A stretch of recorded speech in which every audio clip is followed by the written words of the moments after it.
And my second guest is sportsman extraordinary, king of the yachts, Robin Knox-Johnston.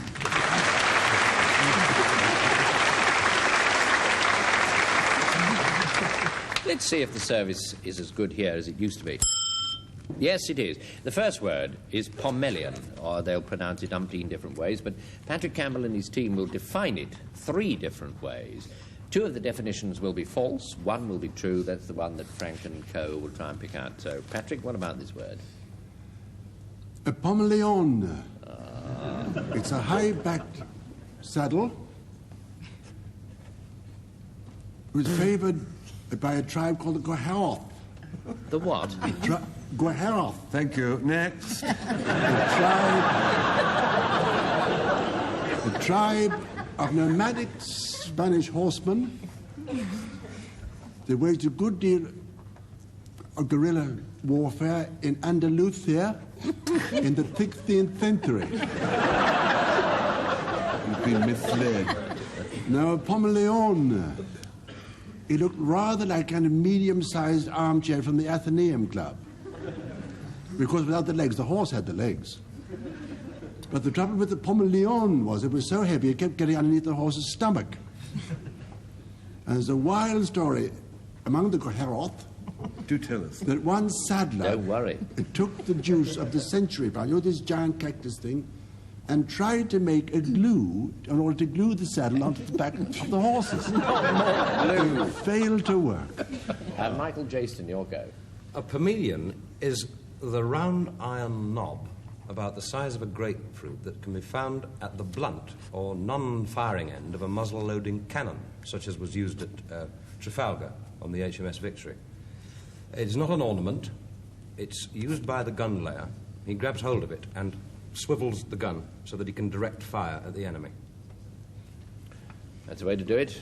If do it, you must. Francesca Annis. A pomelian is a bud that is sometimes, not always, found on the black poplar tree in Asia Minor. And this pomelian, this bud, centuries ago was used in food and much sought after by cooks in the same way that today we use, garlic and, things like that. And it was used to spice things up a bit. A pomelian. Right. It's some sort of condiment in the shape of a bud growing on a tree. It's a lump on the end of a gun, and it's a kind of a saddle that wasn't much good, it seems. Frank? Don't like the lump on the end of the gun much. Most cannon have sort of ears, sort of handles you grasp. I don't think it sort of works with a knob. I don't know. It could be, I suppose, the sticky bud that you poison your food with. But I love Paddy's load of old rubbish there. It can't possibly be a Spanish saddle with a French name glued on with cactus glue. But by heavens, it's worth flashing a card to see. Well, you will see now, in short order. True or bluff, Patrick? It's a very wise judgment there, lad. Oh.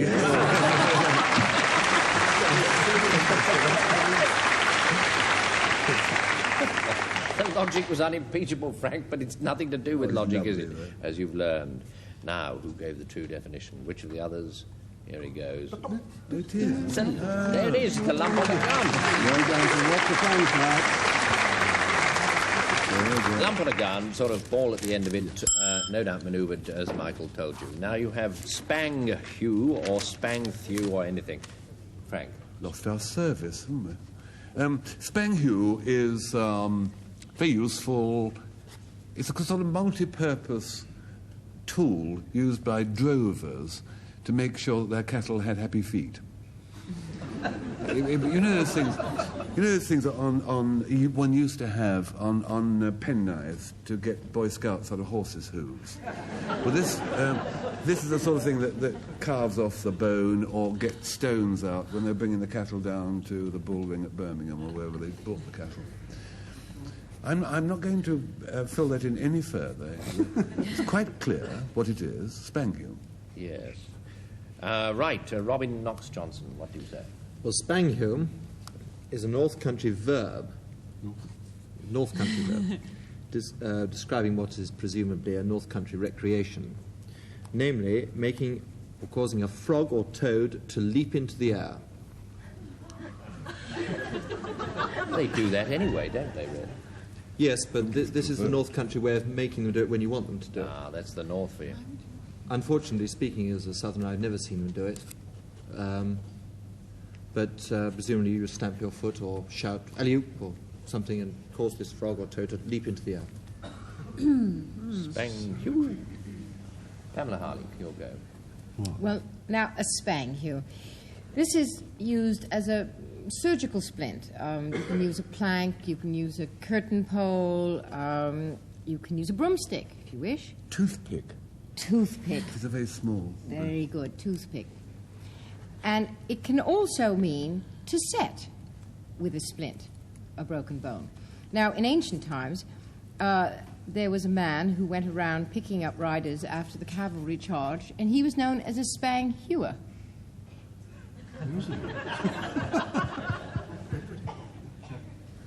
Yes. Well, it's a kind of a splint. It's something that gets something out of something. And it's... A reeling. No. something. It's certainly something that you say to make a frog jump. Patrick. Well, I think that drovers, faced with cattle with bad feet and a short little instrument, would not have a word as long as spang you to describe it. Possibly a spang or a hue, but not both together. Do my best. Outboard. And Robin doesn't know what makes frogs jump into the air.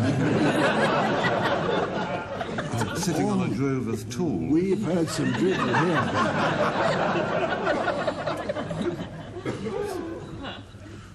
Somebody kind of stamps their foot, I think, was your analysis of Spaniard. Well, we've had some drivel here, but that's... I believe it to be a splint.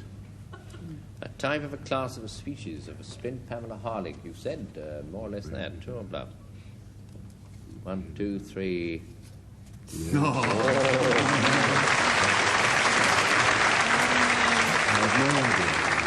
I wonder, I really do wonder, who gave the true definition? Knowing nothing about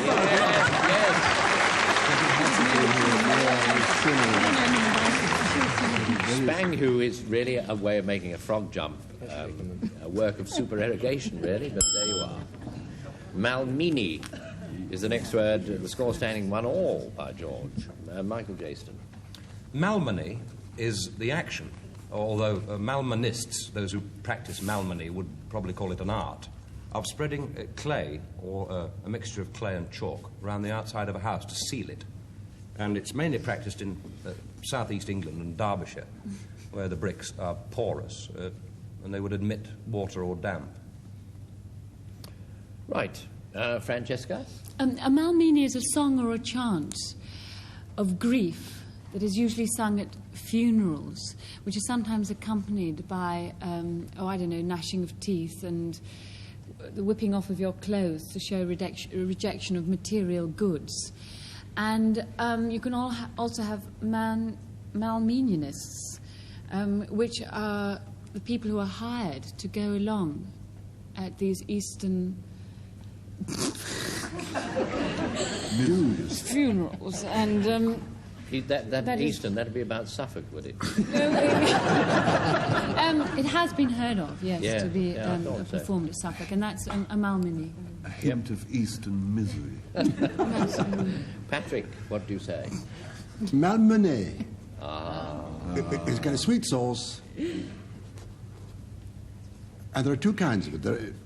Both kinds are made of wine, butter, and sugar, and spices, unfortunately. But they come in two different kinds. You have Malmeny Royal and Malmeny Bastard. Malmeny Royal is made out of any kind of fairly average good vintage wine. But Malmeny Bastard is made out of plonk. Yes. Well, it's a dirge sung in the East. It's clay spreading on the outside of houses, and it's a sauce. Comes in 2 varieties. Robin Knox-Johnston, your go. Yes, difficult. Crystal clear. Yes, quite so. Well, I don't think it's a streak at a funeral, which Francesca rather insisted it was. And despite the beautiful pronunciation from Patrick Campbell, I don't think it's a sauce. I think we'll risk it on the Old English and go for the muck spreading of clay round the houses in Derby. Ah, yes, it was Michael Jayston who said that. Yes, true or bluff, we'll know. Second. Oh.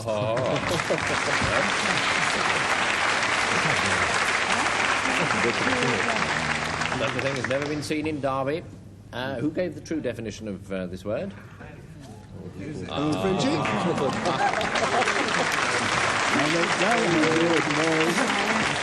A rather sweet sauce which comes in 2 varieties.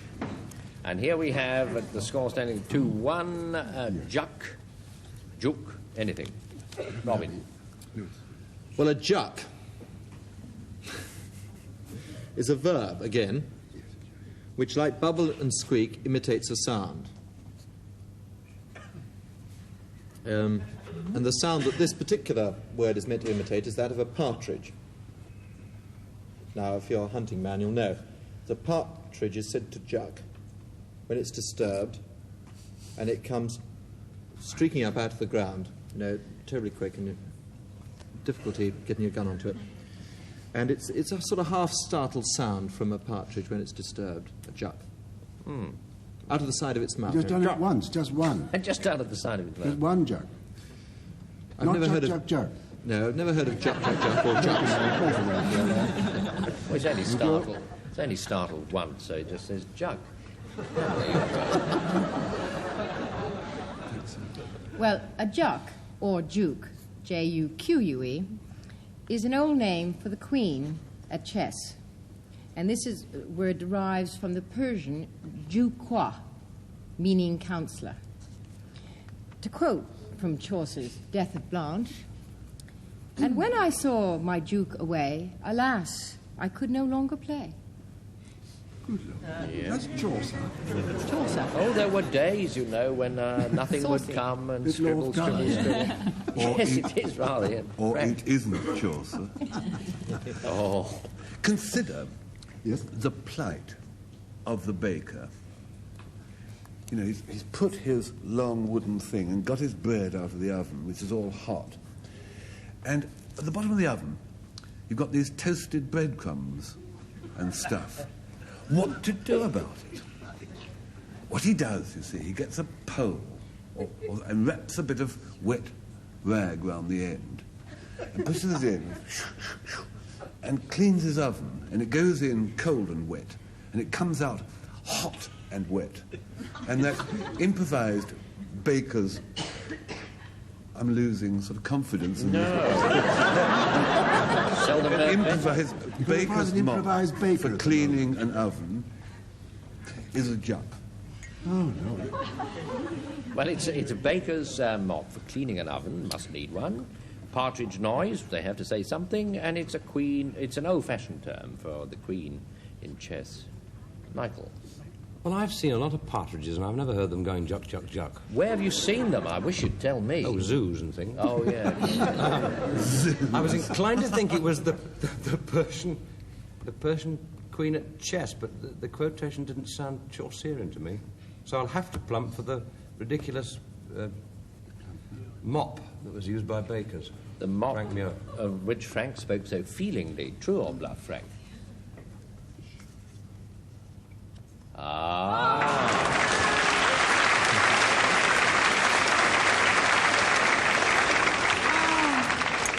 Interesting match. Who gave the true definition of this word? Juk. Partridge!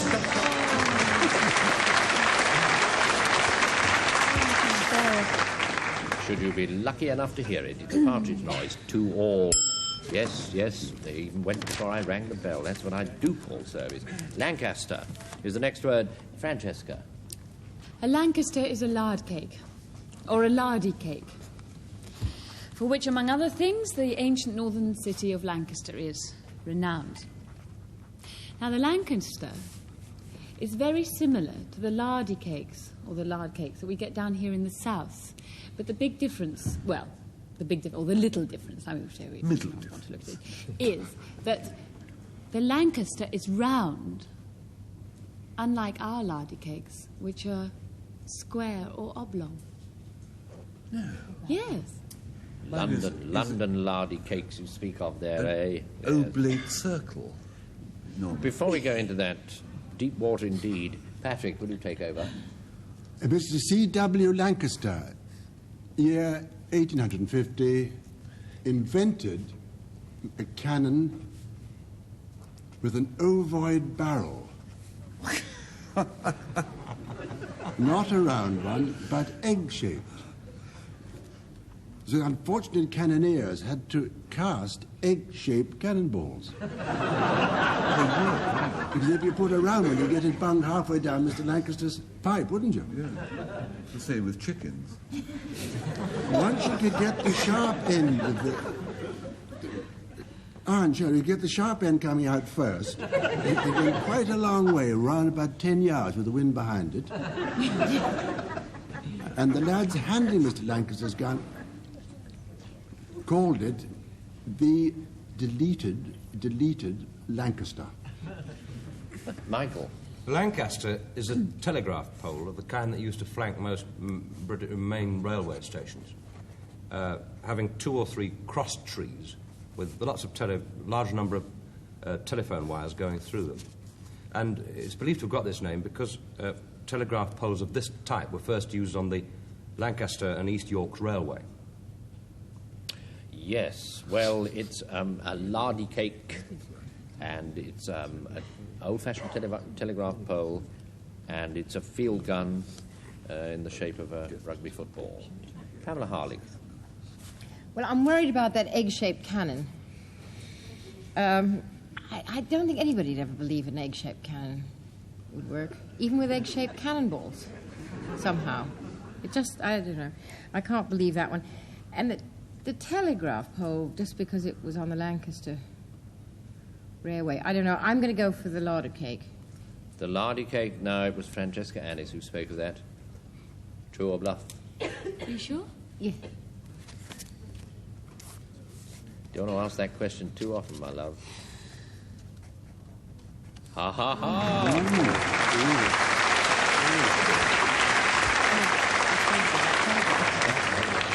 I still don't know what the rule is if someone does change their mind halfway through.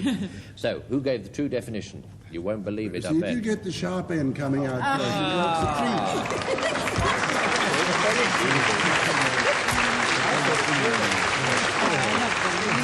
It really is quite unbelievable, but it was an oval-shaped game of rugby football, which masqueraded as a gun or something like that. You can have an oval-shaped ball, projectile, but you can't have an oval-shaped cannon.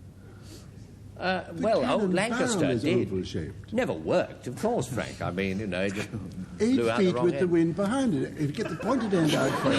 Well, yep, there. But we must leave an interesting discussion to go on to a miserable word called figgins. Pamela Harlech.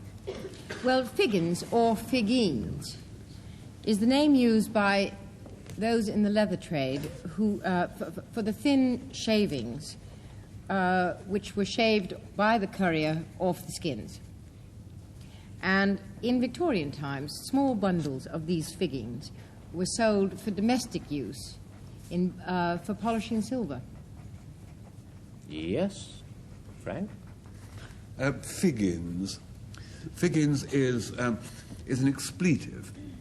You might use it if you were suddenly surprised or were extremely sad or startled. I think it was much used in 16th, 17th century. I don't know if you're familiar with Urquhart's translation of Rabelais. Yes. But then I thought you'd be more familiar with the original. But if you can bear the translation, he says, By Figgins, grandmother. I cannot yet enter into the humour of being merry. It's a false translation, that one, anyway. Well, you get these corruptions, happily, don't we all? But it was a bit ruder than that. Robin, your go. Well, a Figgins is a round played upon handbells. It's a piece of handbell music which ring the same melody but not together. And it's named after the Reverend Theodore Figgins, who originally created a Figgins. And in fact, he was well known, a much-loved rector of St Martin's in the Gate, EC4. So it's oval-shaped handbell music. No, it isn't. It's round-shaped. I mean, you know. It's leather. You too are worried about the oval. It's typically, you can see it coming at you. No, I know. Anyway, leather shavings used, you know, for polishing things, and a cry, just a cry. Francesca. I'm just going to consult. Yes. What do you think? I've no idea now. Not a lot of time, my dear. Captain, oh dear, sleeping there below. leather trade for... I think that if you had shavings all put together for polishing, the whole thing would go into a total collapse. I don't think it can be that. On the other hand, a startled cry in the 16th or 17th century.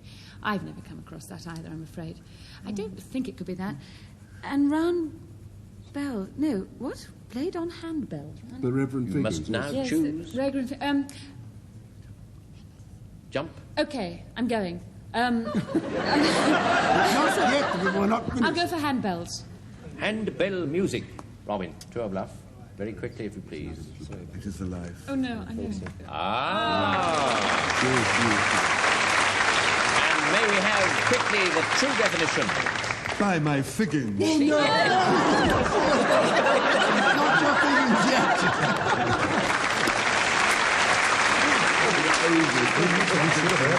Well, I think I even heard you say Figgins at that moment when you got hold of the wrong bit of stuff. Anyway, 3-3. Friendly result. Game's rigged, as ever, you know.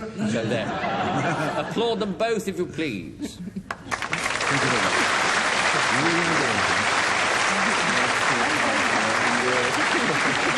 Well, we shall have more oval-shaped words from the Oxford English Dictionary next week. Until then, goodbye from Michael Jayston, Robin Knox-Johnston, Francesca Annis, Pamela Harlech, Patrick Campbell, Frank Muir, and goodbye.